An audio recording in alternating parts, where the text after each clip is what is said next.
This is the first of 3 videos for Chapter 3 covering Section 3-1 Measure of Center.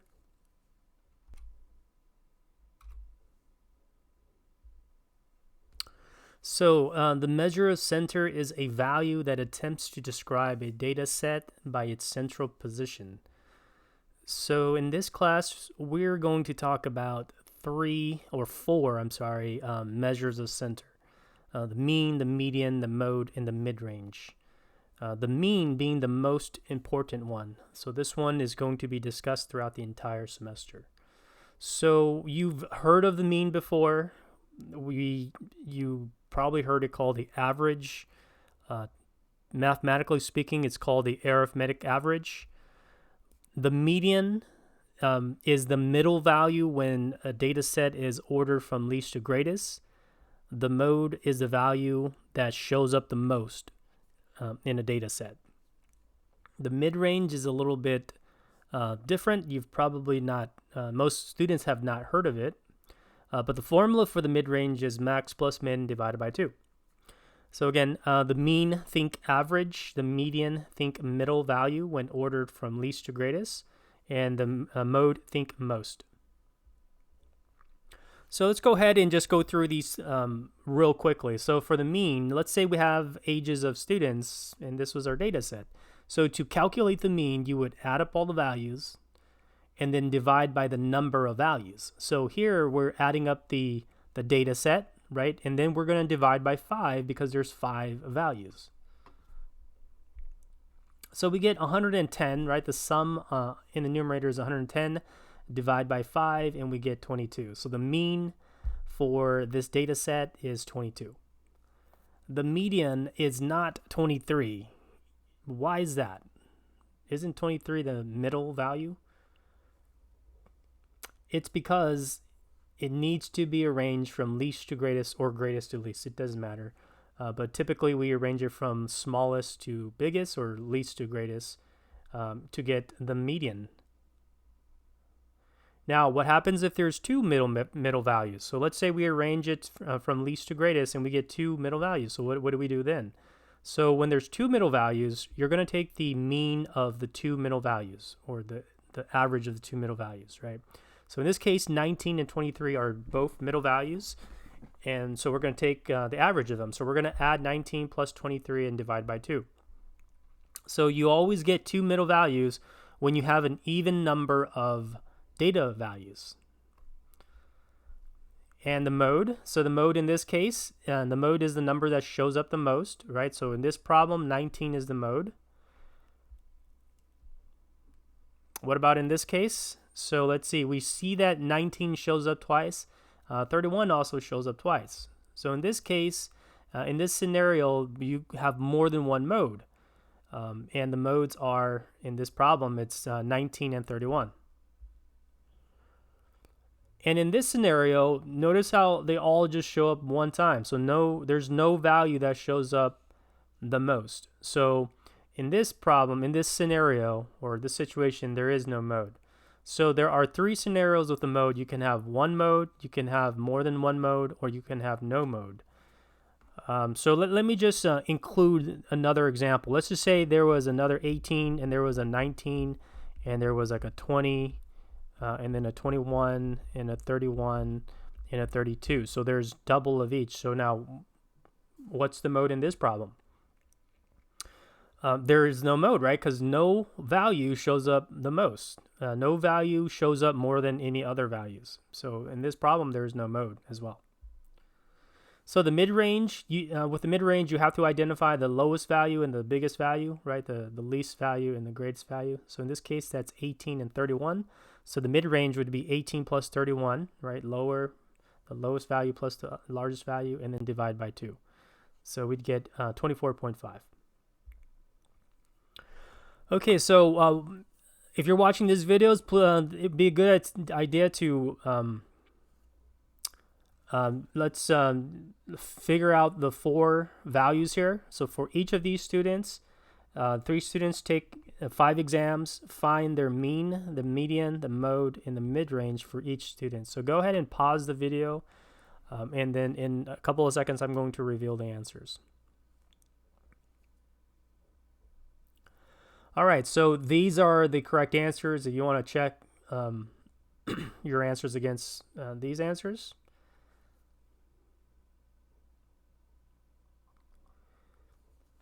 Okay, what about this one? So find the mean, the median, the mode, and mid-range for the set of data. So these are, this data is speed of cars driving through a school zone. So if you want to pause it in a moment, I'll work it out. So now if you work this out, you notice that it takes quite a bit of time, right? So the first step you should take is to arrange it from least to greatest. So it's this list is a lot easier to manage. And here are the answers. So for the mean, you would need to add up all the values and divide by the number of values. So in this problem, there's 1, 2, 3, 4, 5, 6, 7, 8, 9, 10, 11, 12, 13, 14 values. So add up these values and divide by 14 to get the mean. For the median, to get the 27, you would arrange it from least to greatest and then find the middle value. There's going to be two middle values where you're going to have to take the average or the mean of the two middle values. Right, and then the mode is the value that shows up the most. 19 shows up the most. And the mid-range is 37 because you would take the largest number. I believe 56 is the largest value in the list, and then add it to the smallest value. And I believe that would be, looks like it's 18. And then divide by 2, right? So let me show you guys an easier way of figuring these four values out using the calculator, the TI-84 or another graphing calculator. So whenever you're given a data set, what you want to do is put it into a list. So I'm going to go for the TI-84. We're going to go to click on Stat or press Stat and then press Edit to edit the list.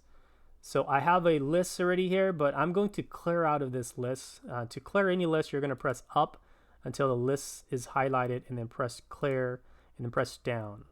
So let me go ahead and input the list. Okay, so I've already inputted the list, and let me just show you the values that I have it.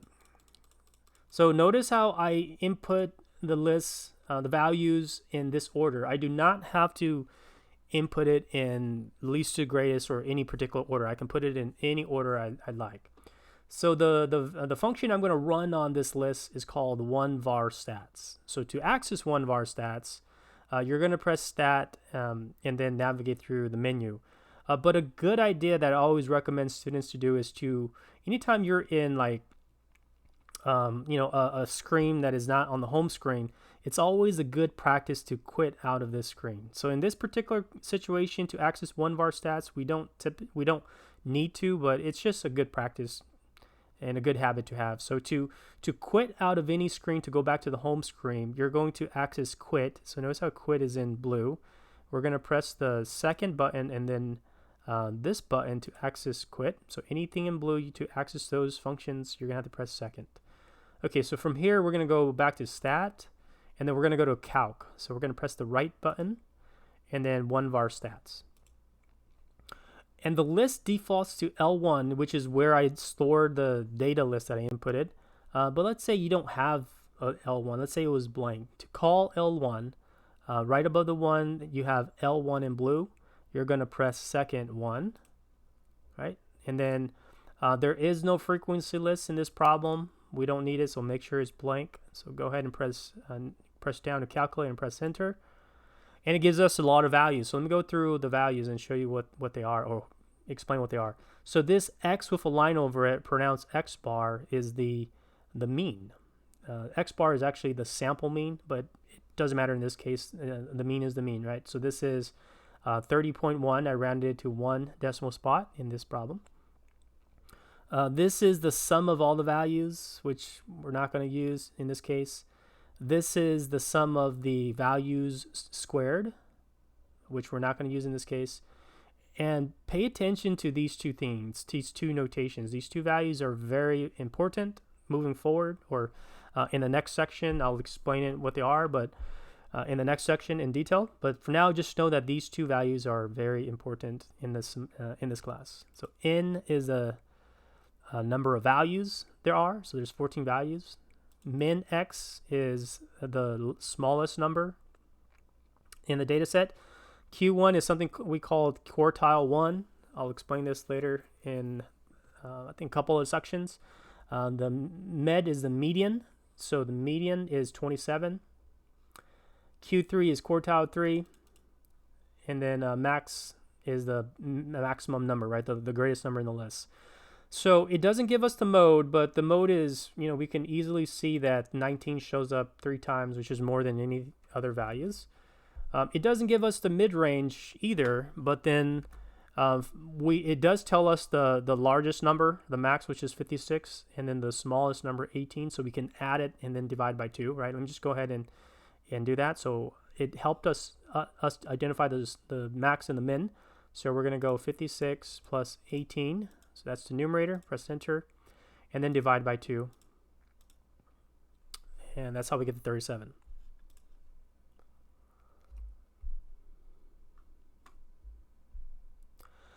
Okay, so some notations that you have to know that you got to be familiar with.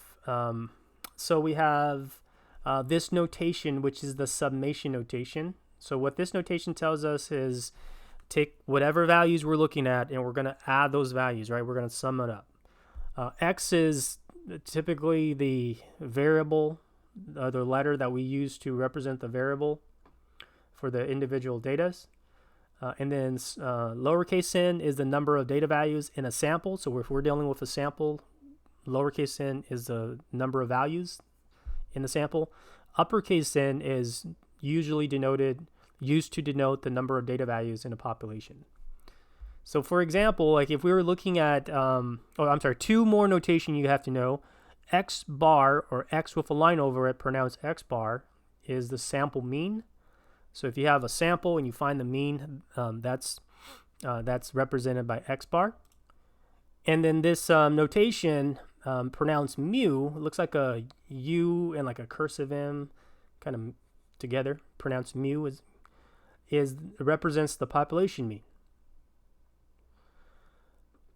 So this isn't projecting out right, but this should show you guys the formula. For some reason, it's not projecting out right, but the formula should be the following. It should be X bar is equal to, so think about when you calculate the mean, what do? So X are the values. So for example, let's just pretend we have a small data set consisting of ages of like for elementary school students. So 11, 10, and then 7-year-old, just a small data set. These would be our X's. Those are the individual data values are our X's. And X is just a generic letter that we would use to represent these values, right? We call it the variable. So what you do is to find the mean, you would add these values up. So symbolically, or in math notation, we would sum up the X's, and then we would divide by the number of values, right? So in this case, n. So we would sum up the values, 11 plus 10 plus 7, and then divide by 3, which is the number of values. So in this problem, or in this example, n is 3. So likewise, for a population mean, we would, mu would be equal to the sum of the x's divided by uppercase n. Okay? And then you have to be familiar with estimating the mean for a frequency distribution as well. So you may run into problems where you're given a frequency distribution and you have to calculate or estimate the mean of the frequency distribution. So the problem with calculating the exact value with given a frequency distribution is because these values are not exact. So what do I mean by that? So just pretend that this data set didn't exist and just kind of concentrate on this frequency distribution. If we're not given the data set, all we know from this frequency distribution is that 19 students or 19 people in this data, in this sample, their ages is between 15 and 18, and 23 is between 19 and 22, 21 is between 23 and 26, and 17 is between 27 and 30. So we don't know their exact age, right? We don't know the exact age of these 19 people. We just know it's between 15 and 18. So the best we can do is just, given a frequency distribution, is to estimate. So let me explain how to do that in a bit. But if we were given the data, the problem with the data is there's just too much values, right? To do it by hand takes too long. With computers, it's pretty simple, but the problems you're going to see, you may see, is you're going to be given a frequency distribution without the data, so the data is not given, and you're going to have to estimate the mean.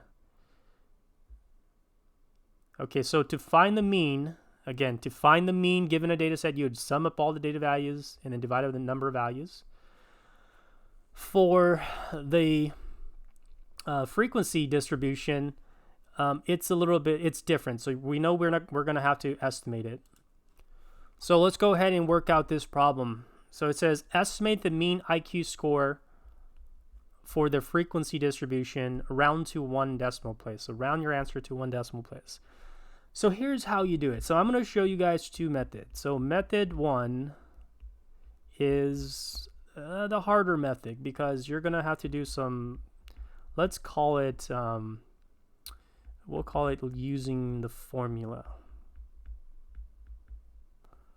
Okay, so the formula for estimating the mean for frequency distribution, right? So let's call it X bar, sample mean. Let's say this is a sample. It would be the following. So the sum of the frequency times the X, and then divided by N. And I'll explain this so that you guys would understand it. So in an attempt to, I'm going to explain the long way first. So in an attempt to add or to find the mean, we know that 2 people, their IQ score is between 50 and 69, right? But we don't know exactly what it is. I mean, one person's IQ score can be like 55, and the other one could be like 69, right? But we don't know what it is. So in other words, we need a representative for each of the class. So the best candidate would be just take the middle value, right? Just take the middle value in each class, and that would be your representative, or your X in this case, right? So the X in this case, we're gonna just say it's the midpoint. If you guys remember from chapter 2, it's the class midpoint. So to get the class midpoint for each of these classes, you're going to need to, if you guys remember the formula, it's the lower class limit plus the upper class limit divided by 2, right? So for the first class, the upper class limit is going to be 50 plus 69 divided by 2. So that one's going to be 59.5. So I've calculated those class midpoint for each of the classes. So these are like the representatives for each of the class. So for example, we know there's 2 people in who has an IQ score between 50 and 69. So if we're doing this like the long way, or just conceptually, we would go the following, right? We would add 59.5 plus 59.5 because we know there's 2 of them. And then for the next class, there's 33 people who has an IQ score of 79.5, right? So we can add 79.5 like 33 times. Now, you probably see there's an easier way to do this, right? So instead of adding like all the values and then dividing by the total number of values, which is 78 in this problem, instead of doing that, we're going to just multiply, right? We see that, for example, the first one, for the first class, there's 2 of them.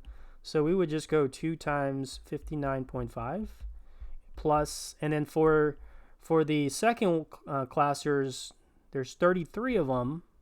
So that's going to be 33 times 79.5 plus, and then for the third class, there's 35, and then the X there for that one is 99.5. So times 99.5. And then for the next one would be 7 times 119.5. And then the last one would be, there's only one of them, so I can do 1 times, where I can just write down 139.5. All right, and then we're going to divide by 78. Okay, so you input this into the calculator.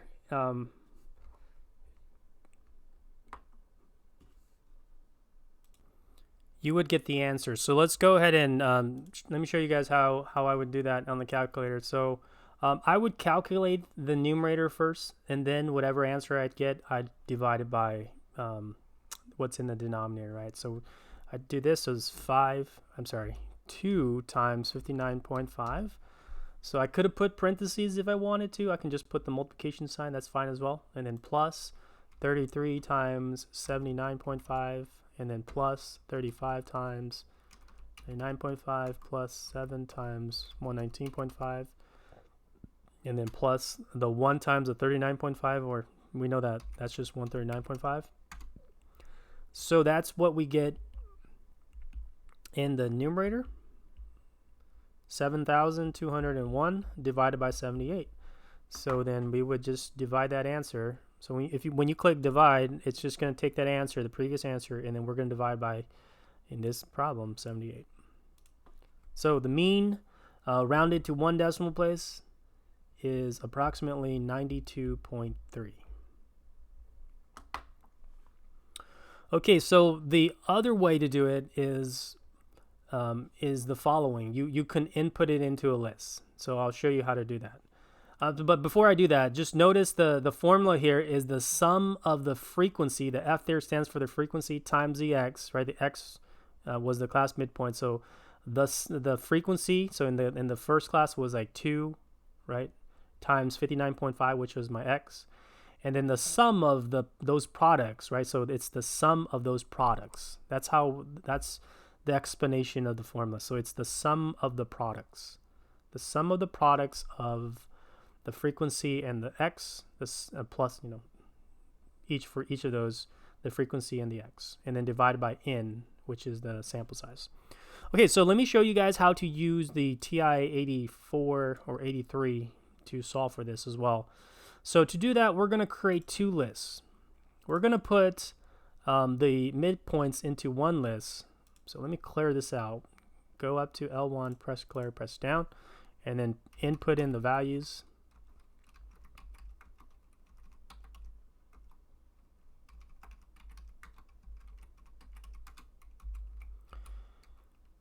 And then for the second list, we're going to put in the frequency list.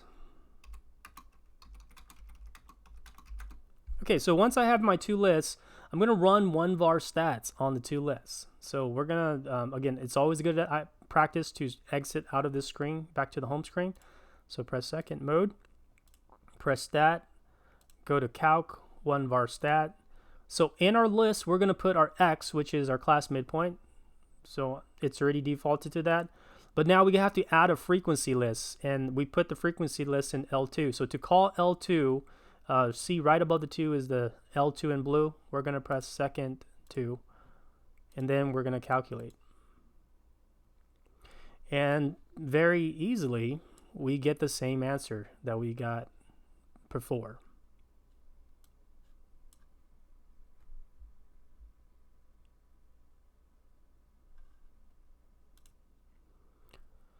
Okay, so that concludes this this section.